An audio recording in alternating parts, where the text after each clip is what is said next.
everyone, this is Trevor reporting for Winnipeg Alternative Media, and today I want to talk to you about the GMO bentgrass that's contaminating fields in Oregon.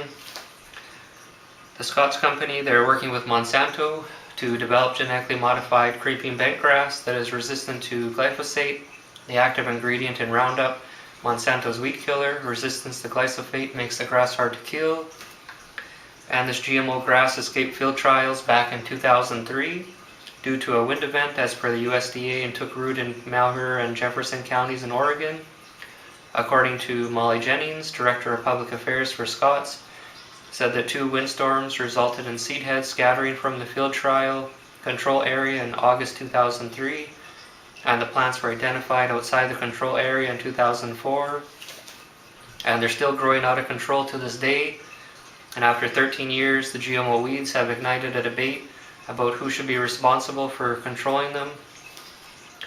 Eastern Oregon farmer Jerry Erstrom worries it will take over the countryside, clog irrigation ditches, and affect shipments of crops to countries that do not accept traces of GMOs. And it doesn't take him long to find the GMO bentgrass. He says he has been doing weeds for 25 years and says he promises in 5 years this county will be inundated with them. Jerry Erstrom, he's chairman of the Malheur County Weed Board, and Scott's Miracle Grow Company said it is committed to collaboratively working with growers and irrigation districts to control and eradicate the grass where possible. And farmers believe the 10-year agreement Scott's recently reached with the USDA Animal and Plant Health Inspection Service will allow the company to walk away from any responsibility for controlling the GMO grass. And Malheur says, I think Scott should be liable for what they did, but they're pretty much walking away from it. Personally, I think since they created the problem, they should take care of it. And Molly Jennings, she told Capital Press in an email that the claims the company is walking away from its responsibility are unfounded. And she says, we are committed and have been to a collaborative long-term management plan with local landowners, irrigation managers, and others. And the USDA Public Affairs Specialist Andre Bell, in an email, also rejected the notion that the agreement allows Scott's to walk away from the problem.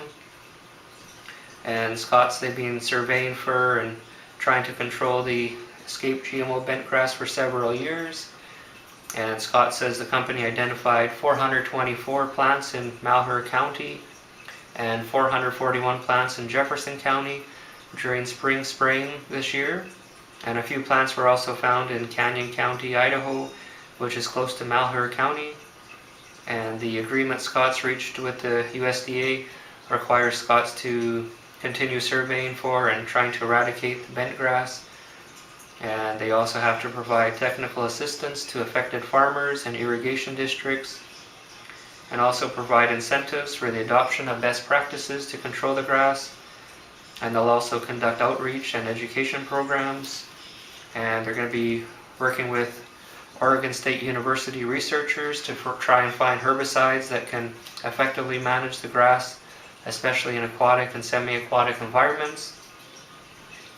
And this is just another example of how GMO contamination occurs and how GMOs are very hard to control. It's been over 13 years and they still never got this bentgrass under control. And even some experimental GMO wheat was found growing along with regular wheat in 2014. And Monsanto's experimental genetically modified wheat was discovered growing in a few fields in Montana, which disrupted U.S. wheat exports. And the plants were discovered at a test site at Montana State University, where back in 2000 to 2003, Monsanto was conducting field trials of its wheat, genetically modified to tolerate Roundup herbicide. And this incident also took place in Oregon, and Monsanto was also responsible for the contamination. And seeds, they can fly miles and miles away, and they can be carried by the wind and birds. And this bentgrass should not be used anywhere, in my opinion. And the wheat, I don't think they should modify these things. And please let us know what you think of this story. And make sure to like, comment, subscribe, and share. Thanks for watching, everybody, and take care. Bye.